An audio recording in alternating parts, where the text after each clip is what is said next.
అందరికీ నమస్కారం అండి.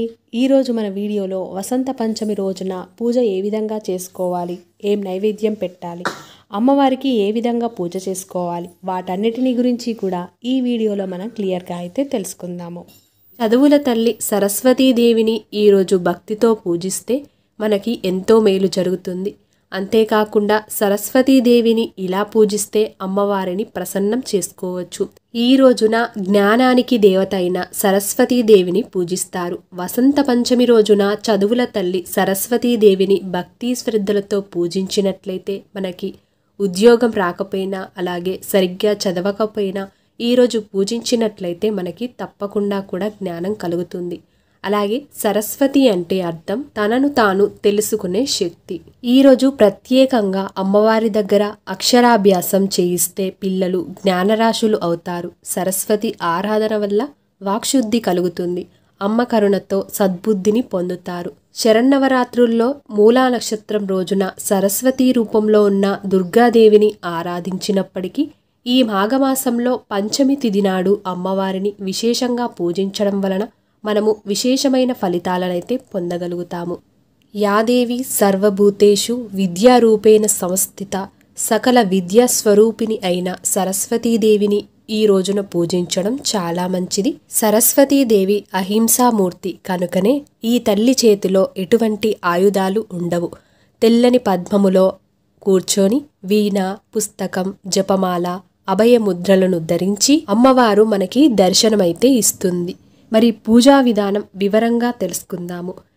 వసంత పంచమి రోజున ఉదయాన్నే లేచి ఇల్లంతా కూడా శుభ్రం చేసుకొని ఇంటి బయట మామిడాకులతో అలంకరించుకొని, అలాగే తులసిమాత ఉంటే తులసిమాతను కూడా నీటిగా కడిగి గంధం, కుంకుమ బొట్లతో అలంకరించుకొని, అలాగే మన పూజ రూమ్లో కూడా దేవుడి పటాలు ఉంటే నీట్గా క్లీన్ చేసుకొని, మనము సరస్వతీదేవిని సపరేట్గా పెట్టాలని అనుకుంటే పీఠం వేసుకొని సపరేట్గా తూర్పు దిశలో ఈశాన్యంలో మనం పెట్టుకోవచ్చు.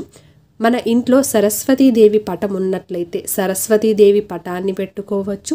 లేదంటే లలితాదేవి ఫోటోలో ఉన్న సరస్వతీదేవి పటమైనా పెట్టుకోవచ్చు. లేకపోతే సరస్వతీదేవి విగ్రహాన్ని కానీ, లేదంటే లక్ష్మీ, సరస్వతి, గణపతి ఉన్న ఫోటోనైనా కూడా పెట్టుకోవచ్చు. మనము ఈ ఫోటోను పెట్టుకునేటప్పుడు ముందుగా ఒక పీఠం వేసుకొని దానిపైన తెల్లటి వస్త్రాన్ని మనం ముందుగా పెట్టుకోవాలి. అమ్మవారికి తెలుపు రంగు అంటే చాలా ఇష్టం కాబట్టి అమ్మవారి పూజలో ఏవి వాడినా కూడా అవి తెలుపు రంగులో ఉండేలాగా చూసుకోవాలి. వీలైతే ఈరోజు మనము తెలుపు వస్త్రాలను ధరించి పూజ చేసుకోవాలి.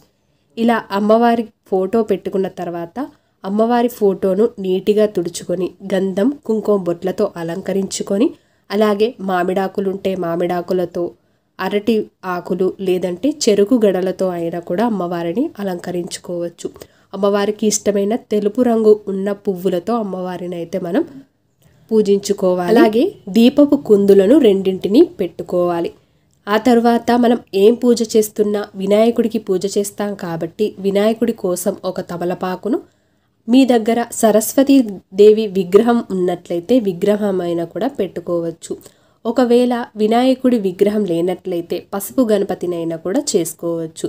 నా దగ్గర చిన్న విగ్రహం ఉంది. అలాగే సరస్వతీదేవి ఫోటో చిన్నదైతే బాసరాది ఉంది. అది నేను ఇక్కడ పెట్టుకొని పూజిస్తున్నాను. అలాగే అమ్మవారికి ఇష్టమైన పసుపు కుంకుమలనైతే నిండుగా ఉండేటట్టు అమ్మవారి ఫోటో ముందు తప్పనిసరిగా పెట్టుకోవాలి. మనం దుర్గాదేవి పూజ చేసిన, సరస్వతీదేవి పూజ చేసిన, లక్ష్మీదేవి పూజ చేసిన పసుపు కుంకుమ నిండుగా ఉండేలాగా చూసుకోవాలి. ఇప్పుడు మనం దీపపు కుందులలో నువ్వుల నూనె కానీ, కొబ్బరి నూనె కానీ, ఆవు నెయ్యి కానీ వేసుకోవాలి. ఇలా అన్నీ కూడా ఏర్పాటు చేసుకున్న తర్వాత ఇప్పుడు ఈ దీపపు కుందులలో మనము వత్తులను వేసుకోవాలి. అలాగే మనము అమ్మవారి పూజ చేస్తున్నప్పుడు తప్పనిసరిగా మంగళహారతిని అయితే ఏర్పాటు చేసుకోవాలి. ఈ మంగళహారతిలో కూడా నూనెను పోసి వత్తులను వేసి ఏకహారతితో మనం దీపాలనైతే వెలిగించుకోవాలి. ఆ తర్వాత పూజకు సంబంధించిన అన్ని సామాగ్రిని మనం ముందుగానే ఏర్పాటు చేసుకొని మనం పూజలో అయితే కూర్చోవాలి.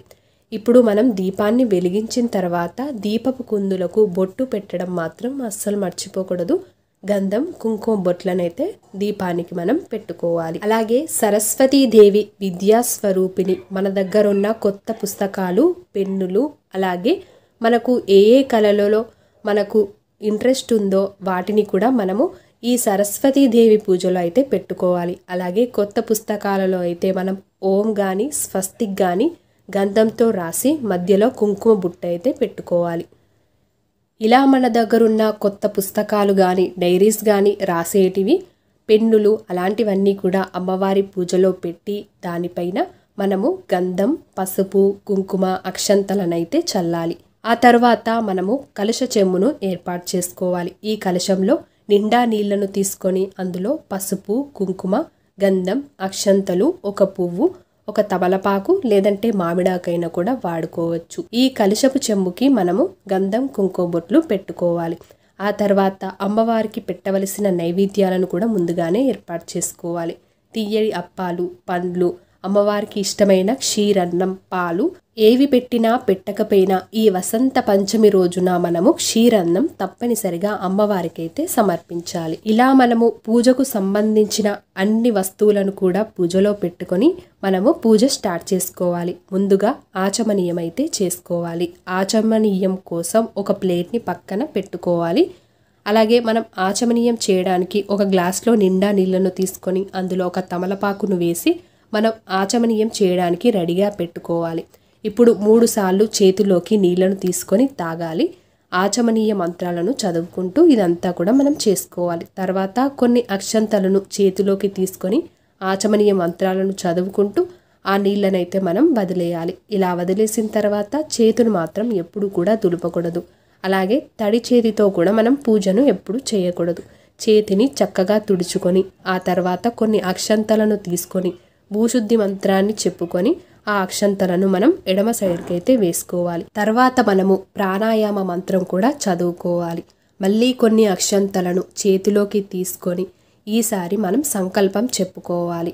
సంకల్పాన్ని చెప్పుకొని మనం వినాయకుడి దగ్గర వేసుకోవాలి. ఆ తర్వాత మనం ముందుగానే తయారు చేసి పెట్టుకున్న కలశపు చెంబు మీద మన అరచేతిని పెట్టి ఇప్పుడు మనం కలశ మంత్రాన్ని చదువుకోవాలి. మంత్రం వచ్చిన వాళ్ళు మంత్రం చదువుకోవచ్చు. రాని వాళ్ళైతే నార్మల్గా చేతు పెట్టుకొని ఆ కలశంలోని నీళ్లను దేవుడు సామాన్ పైన అలాగే మన మీద ఇల్లంతా కూడా చల్లుకోవాలి. మనము ఏ పూజలు చేస్తున్నా మొదటగా గణపతికి పూజించాలి కాబట్టి మొదటగా మనం గణపతిని అయితే ఆహ్వానించాలి. ఆవాహనం అనుకుంటూ ఆహ్వానించి గణపతికి ఇప్పుడు మనం కలశపు చెంబులో ఉన్న నీళ్లను చూపెట్టి పక్కన ప్లేట్లో అయితే వదిలేసుకోవాలి. పాదయో పాద్యం సమర్పయామి హస్తియో ఆర్ఘ్యం సమర్పయామి ఆచమనీయం సమర్పయామి స్నానం సమర్పయామి అనుకుంటూ నీళ్లను చూపెడుతూ పక్కన ప్లేట్లో అయితే వదిలేసుకోవాలి. ఆ తర్వాత పసుపు కుంకుమ గంధం అక్షంతలు పువ్వు ఇలా ఒక్కొక్కటిని కూడా చూపెడుతూ పసుపు సమర్పయామి గంధం సమర్పయామి యజ్ఞోపవీతం సమర్పయామి అనుకుంటూ అక్షంతలను మనం గణపతికి అయితే సమర్పించుకోవాలి. ఇలా అన్నీ సమర్పించిన తర్వాత గణపతి అష్టోత్తర శతనామావళి వస్తే అష్టోత్తర శతనామావళి కానీ రాదు అనుకునే వాళ్ళు ఓం గం గణపతియే నమః అనే మంత్రాన్ని 108 సార్లు కానీ చదువుకుంటూ పువ్వులతో కానీ అక్షంతలతో కానీ మనం పూజ చేసుకోవచ్చు. సరస్వతీదేవి పూజ రోజున తెల్ల పువ్వులను ఎక్కువగా మనం పూజలో వాడాలి కాబట్టి తెల్లని పువ్వులతో పూజించినట్లయితే చాలా మంచిది. అలాగే వినాయకుడికి ధూపాన్ని చూపెట్టి దీపాన్ని కూడా సమర్పించుకోవాలి. ఆ తర్వాత తాంబూలం సమర్పయామి అనుకుంటూ ఒక తమలపాకును లేదంటే తమలపాకులో సోంపు తేనె వేసి అయినా మనం తాంబూలం సమర్పయామి అనుకుంటూ కూడా గణపతికి అయితే సమర్పించుకోవచ్చు. ఆ తర్వాత మంగళహారతి పాట పాడుకుంటూ గణపతికి మంగళహారతిని అయితే సమర్పించుకోవాలి. ఇలా మంగళహారతిని చూపెట్టిన తర్వాత కలశపు చెంబులో ఉన్న నీళ్లను మంగళహారతి చుట్టూ కూడా తిప్పి స్వామివారికి చూపెట్టి మనం కూడా తీసుకోవాలి. ఆ తర్వాత నైవేద్యం సమర్పయామి అనుకుంటూ నైవేద్యాన్ని కూడా స్వామివారికి సమర్పించుకోవాలి. ఇప్పుడు కర్పూర నీరాజనం స్వామివారికి అయితే సమర్పించాలి. గంట కొడుతూ స్వామివారికి కర్పూర హారతిని అయితే ఇవ్వాలి. ఇప్పుడు కర్పూర హారతి ప్లేట్ చుట్టూ కూడా కలశపు చెంబులో ఉన్న నీళ్లతో చుట్టూ తిప్పి స్వామివారికి చూపెట్టి మనం తీసుకొని ఇంట్లో వాళ్ళందరికీ కూడా చూపెట్టాలి. ఆ తర్వాత కొన్ని అక్షంతలు ఒక పువ్వు చేతిలోకి తీసుకొని మంత్రపుష్పం సమర్పయామి అనుకుంటూ స్వామివారికి అయితే సమర్పించుకోవాలి. ఇప్పుడు కొన్ని అక్షంతలను చేతిలోకి తీసుకొని మనకున్న కోరికను మనస్ఫూర్తిగా కోరుకొని స్వామివారి దగ్గర వేసి కొన్ని అక్షంతలను మన నెత్తిపైన వేసుకోవాలి. ఆ తర్వాత చదువుల తల్లి సరస్వతీదేవిని మనం ఆహ్వానించాలి.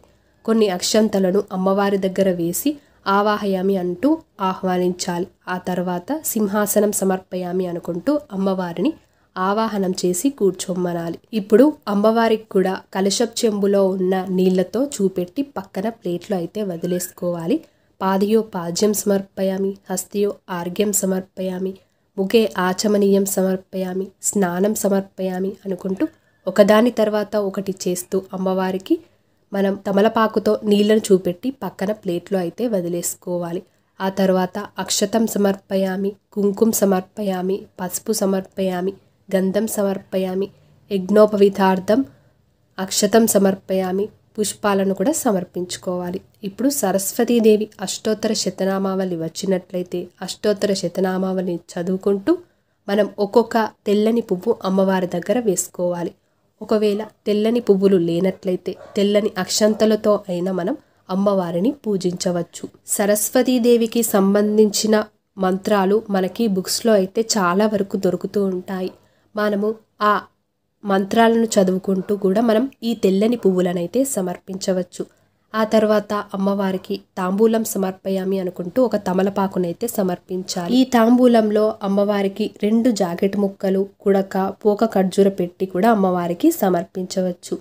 ఆ తర్వాత అమ్మవారికి మంగళహారతిని అయితే ఇవ్వాలి. మంగళహారతి అమ్మవారికి పాట పాడుతూ ఇస్తే చాలా మంచిది. ఓం బాసర సరస్వతి జయ మంగళమిదే మాతా, జయ జయ హే కీర్వాణి, చదువుల నీయవే వాణి, మంగళమిదే మాతా, మాహారతి గై కొనుమా. మంగళహారతి చుట్టూ కూడా నీళ్లను తిప్పి ఇప్పుడు అమ్మవారికి చూపెట్టాలి. ఆ తర్వాత ధూపాన్ని కూడా అమ్మవారికి చూపెట్టాలి. ఇప్పుడు అమ్మవారికి నైవేద్యం సమర్పయామి అనుకుంటూ మనం పెట్టిన నైవేద్యాలను కూడా అమ్మవారికి అయితే సమర్పించుకోవాలి. ఇప్పుడు అమ్మవారికి కొబ్బరికాయ కొట్టాలి అనుకునే వాళ్ళు కొబ్బరికాయను కూడా కొట్టి అందులో చక్కెర కానీ బెల్లం కానీ వేయవచ్చు. ఆ తర్వాత కర్పూర హారతితో అమ్మవారికి గంట కొడుతూ కర్పూర హారతిని అయితే సమర్పించాలి. ఈ కర్పూర హారతి చుట్టూ కూడా కలశపు చెంబులో ఉన్న తమలపాకుతో నీళ్లను చూపెట్టి అమ్మవారికి చూపెట్టి మనం తీసుకొని ఇంట్లో వాళ్ళందరికీ కూడా చూపెట్టాలి. ఆ తర్వాత కొన్ని అక్షంతలు అలాగే తెల్లని పువ్వులను చేతిలోకి తీసుకొని మంత్రపుష్పం సమర్పయామి అనుకుంటూ అమ్మవారి కాళ్ళ దగ్గర అయితే వేసుకోవాలి. కొన్ని అక్షంతలను చేతిలోకి తీసుకొని పూజలో ఏవైనా పొరపాట్లు ఉంటే క్షమించమని, అలాగే ఆత్మ ప్రదక్షిణ అంటే మన చుట్టూ మనం ఒక 3 సార్లు కానీ 5 సార్లు కానీ తిరిగి క్షమామంత్రాన్ని చెప్పుకొని అమ్మవారి దగ్గర వేసుకోవాలి. అలాగే ఈరోజు అక్షరాభ్యాసం చేయించుకునే వాళ్ళు ఏ సమయంలో అయినా కూడా అక్షరాభ్యాసం చేయించుకోవచ్చు, చాలా మంచిది. అలాగే ఈరోజు బాసరలో ప్రత్యేకంగా పూజలు అయితే జరుగుతూ ఉంటాయి. బాసరకెళ్ళి అక్షరాభ్యాసం చేయించుకున్నట్లయితే ఇంకా మంచిది. ఇలా అమ్మవారి దగ్గర పూజ చేసిన తర్వాత చివరగా అమ్మవారికి మనం కొన్ని అక్షంతలను చేతిలోకి తీసుకొని మనస్ఫూర్తిగా మొక్కి ఇంట్లో పిల్లలుంటే వాళ్ళతో కూడా మొక్కించాలి. ఈ వసంత పంచమి రోజున ప్రత్యేకంగా పిల్లలతో అమ్మవారికి పూజ చేపించినట్లయితే వాళ్ళకి విద్యలో ఏ ఆటంకాలు జరగకుండా ముందుకైతే రాణించగలుగుతారు.